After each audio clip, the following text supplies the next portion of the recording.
လွန်ခဲ့တဲ့နှစ်ပေါင်း1000ကျော်ပကံအင်ပါယာမပေါ်ထွန်းခင်အချိန်ကပုတ်ပါတောင်ဟာမီးတောင်ရှင်ကြီးတစ်ခုအဖြစ်ရှိနေခဲ့ပါတယ်။အဲ့ဒီခေတ်ကာလကလူသားတွေအတွက်တော့ဒီတောင်ကြီးဟာတာမန်တောင်တစ်လုံးမဟုတ်ပဲကြောက်ရွံ့ခန့်ညာရတဲ့စွမ်းအားကြီးနတ်ဝိညာဉ်တွေစိုးစံရာနေရာဖြစ်ခဲ့တယ်။ရှေးဟောင်းကြောက်စာတွေနဲ့ရာဇဝင်ကျမ်းတွေရဲ့အဆိုအရဒီနေရာကိုတောင်ကလဲလို့ခေါ်ဆိုပြီးပကံပြည်ရဲ့အမောင်တူအောက်ကရှင်တခင်တွေရဲ့ဗဟိုချက်လည်းဖြစ်ပါတယ်။ပကံလွင်ပြင်ကပထိုးကူဘုရားတွေမတီဆောက်ခင်အချိန်ထိတပြည်လုံးရဲ့ကိုးကွယ်ယုံကြည်မှုနဲ့အာနာဇက်ဟာဒီမီးတောင်ကြီးစီမှာပဲအခြေခံခဲ့တာပါ။ဒါကြောင့်ပဲပကံမင်းဆက်ရဲ့ကနဦးဘရင်တွေဟာတဘာဝလွန်စွမ်းအားတွေကိုအမိပြုပြီးတိုင်းပြည်ကိုစိုးစံခဲ့ရပါတယ်။ဒါပေမဲ့ဒီလိုသွေးနဲ့ဒလိထုံနှန်းတွေလမ်းမိုးနေတဲ့အရေးအောက်ကနေပကံပြည်ကြီးကိုလုံးဝပြောင်းလဲပြစ်မဲ့နေမင်းတစ်စင်းပေါ်ထွက်လို့ဖြစ်လာပါတယ်။သူကတော့ပထမမြန်မာနိုင်ငံတော်ကိုတီထောင်မဲ့အနော်ရထမင်းတရားကြီးပါပဲ။မင်းကြီးကတိုင်းပြည်ရဲ့အာဏာနဲ့စီးလုံးမှုကိုစိန်ခေါ်နေတဲ့ပုတ်ပါတောင်ကနတ်ကိုးကွယ်မှုဒလေးတွေနဲ့အကြီးကြီးတွေရဲ့ဩဇာကိုဖြိုဖျက်ဖို့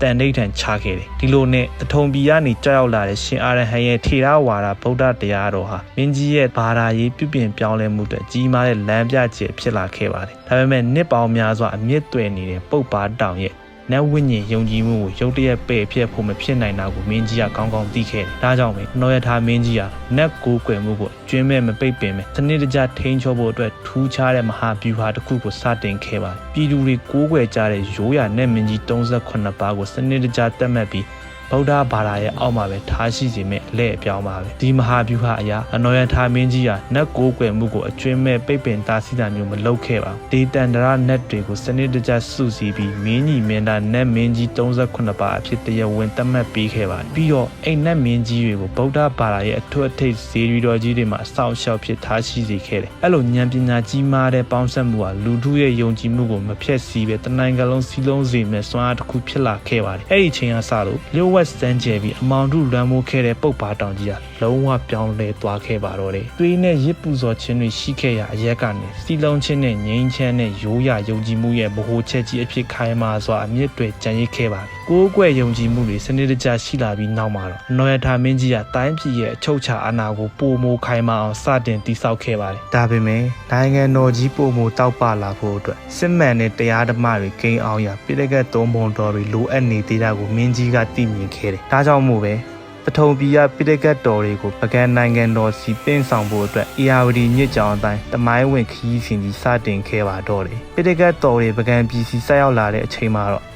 မင်းကြီးကိုယ်တိုင်မြစ်စိတ်အထိဆင်းပြီးဝမ်းမြောက်ဝမ်းသာကြိုးစိုးပင့်ဆောင်ခဲ့ပါတယ်ဒီပတကတ်တော်တွေကိုအခြေခံပြီးတိုင်းပြည်ရဲ့ပထမဆုံးသောမဟာရွှေကြီးခုံစီတော်ကြီးနဲ့အတူသာသနာအလင်းရောင်ဟာတရှိန်ရှိန်နဲ့တောက်ပလာခဲ့ပါတယ်ပုတ်ပါတောင်ရဲ့အမောင်ရိပ်ကနေစတင်ခဲ့တဲ့ပကံပြည်ကြီးဟာအခုဆိုရင်တော့ကဘာကပါတည်ရတဲ့ရွှေရောင်အင်ပါယာကြီးအဖြစ်သမိုင်းတွင်ကျန်ရစ်ခဲ့ပါပြီအနော်ရထိုင်မင်းကြီးမျိုးစေ့ချပေးခဲ့တဲ့ဒီရွှေရောင်အင်ပါယာကြီးဟာနောက်ထပ်ပေါ်ထွန်းလာမဲ့မင်းဆက်တွေအတွက်တော့ခိုင်မာတဲ့အမွေအနှစ်တစ်ခုဖြစ်ခဲ့ပါတယ်မင်းကြီးရဲ့သားတော်နဲ့စစ်သူကြီးတွေဟာတိုင်းပြည်ရဲ့နေနမိတ်ကိုယ်သာမကထေရဝါဒသာသနာကိုပါပုံမူကျေပြန့်အောင်ဆက်လက်ဆောင်ရွက်ခဲ့ကြတယ်။အဲ့လိုပြောင်းလဲတိုးတက်နေတဲ့ခေတ်ကာလတွေကြားထဲမှာပဲပုတ်ပါတောင်ကြီးဟာတပြည်လုံးရဲ့အဆောင်အရှောက်ဖြစ်နောက်ခံမှာခန့်ညားစွာတည်ရှိနေသေးပါ။ရှင်ဘရင်တွေပြောင်းလဲသွားပေမဲ့ပြည်သူတွေရဲ့ရိုးရာနတ်ကိုးကွယ်မှုနဲ့ဗုဒ္ဓဘာသာတို့ရဲ့ဟန်ချက်ညီညီပေါင်းစပ်မှုဟာပုတ်ပါတောင်မှာပုံမူခိုင်မာလာခဲ့ပါတယ်။ဒလိထုံတန်းဟောင်းတွေရဲ့အကြောက်တရားနေရာမှာစီလုံးချင်းအေးချမ်းချင်းနဲ့ပွဲလန်းတပင်တွေရဲ့ပျော်ရွှင်မှုတွေကစားထိုးနေရာယူခဲ့လာပါတော့တယ်။ဒါဟာတမိုင်းကြောင်းရဲ့ရိုးရှင်းတဲ့တောင်တလုံးမဟုတ်ပဲမြမာတို့ရဲ့ဝိညာဉ်နဲ့ယဉ်ကျေးမှုတတိတီယာတမိုင်းဝင်အထွတ်မြတ်နေရာကြီးဖြစ်လာရတဲ့အကြောင်းရင်းပါပဲ။ပကံပြည်ရဲ့ရွှေရောင်ခေတ်ဦးမှာယုံကြည်မှုတွေတရားတဲ့ဖြစ်လာတာနဲ့အမျှတိုင်းပြည်ရဲ့လေယာစိုက်ပျိုးရေးနဲ့စီးပွားရေးဟာလည်းအမခန်းတိုးတက်လာခဲ့ပါပုတ်ပါတောင်ချီဟာစိမ့်လန်းဆိုပြည်တဲ့တဘာဝအရင်းမြစ်တွေဟာပကံလွင်ပြင်တစ်ခုလုံးကိုအသက်တွေးကြောပမာအာဟာရဖြည့်တင်ပေးခဲ့တယ်ဒီလိုစိမ့်လန်းဆိုပြည်မှုနဲ့အတူပကံမြို့တော်ကြီးအတွင်းမှာဗြိတိရှပညာရှင်တွေနဲ့ပကြီးပပုပညာရှင်တွေရဲ့လက်ရာတွေကနေရာအနှံ့ထွန်းကားလာပါတော့တယ်။ဂူဖျားတွေရဲ့နေရန်ပေါ်မှာပုတ်ပါတောင်ရဲ့တမိုင်းကြောင်းတွေလက်မင်းကြီးတွေရဲ့အကြောင်းအရာတွေကိုစေးအောင်ဆုံးပကြီးအဖြစ်စတင်မှတ်တမ်းတင်ခဲ့ကြတယ်။ဒီလိုပုတ်ပါတောင်ဟာကိုးကွယ်ယုံကြည်မှုတင်မကပဲပကံအင်ပါယာရဲ့အမှုပညာနဲ့ယဉ်ကျေးမှုဉာဏ်ပညာတွေရှင်တန်ရာဘိုးချက်ဖြစ်လာခဲ့ပါတယ်။ဒါပေမဲ့ဒီလိုတည်ငြိမ်အေးချမ်းနေတဲ့အင်ပါယာကြီးရဲ့နယ်စပ်ဒေသတွေစီကနေအမျော်လင့်ထားတဲ့စိန်ခေါ်မှုအသစ်တွေစတင်ပေါ်ပေါက်လာဖို့အကြောင်းဖန်လာခဲ့ပါတယ်။ပကံအင်ပါယာရဲ့အရှေ့ဘက်စွန်းတောင်တန်းတွေစီကနေနယ်စပ်ဒေသတွေကိုထိပါလာတဲ့ရန်သူတချို့တွေနဲ့စစ်မှန်အန်တရယ်တွေဟာ အရေးမဲကြီးလို့စတင်ကြောက်ရောက်လာခဲ့ပါတယ်ဒီသတင်းဟာ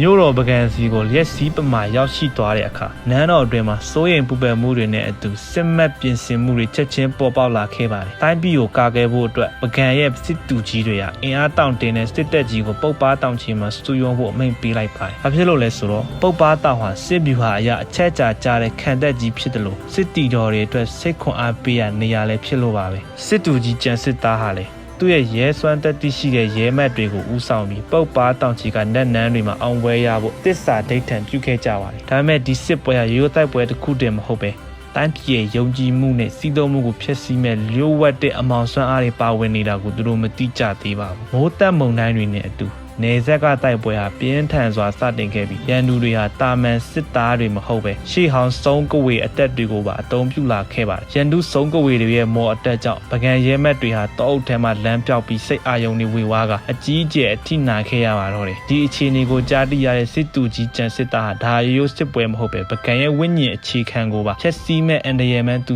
တိသွားပါတယ်သူဟာအမောင်တို့ကိုအလင်းနဲ့ပြန်လဲတိုက်ထုတ်ဖို့အတွက်ပုတ်ပါတောင်ကတစ္ဆာဆောင်တီးတဲ့နတ်မင်းကြီးတွေရဲ့စံအားကိုတောင်းခံဖို့ဆုံးဖြတ်လိုက်ပါတယ်ပုတ်ပါတောင်ရဲ့အဓိပ္ပာယ်ဟာပန်းမန်များဝေစာယာတောင်ဖြစ်တာနဲ့အညီမင်းသားဟာတန်းစင်နဲ့ပန်းဥလွာတွေနဲ့အတူနတ်နန်းတွေစီမှာစစ်မှန်တဲ့တစ္ဆာဆိုခဲ့တယ်အဲ့ဒီချိန်မှာပဲ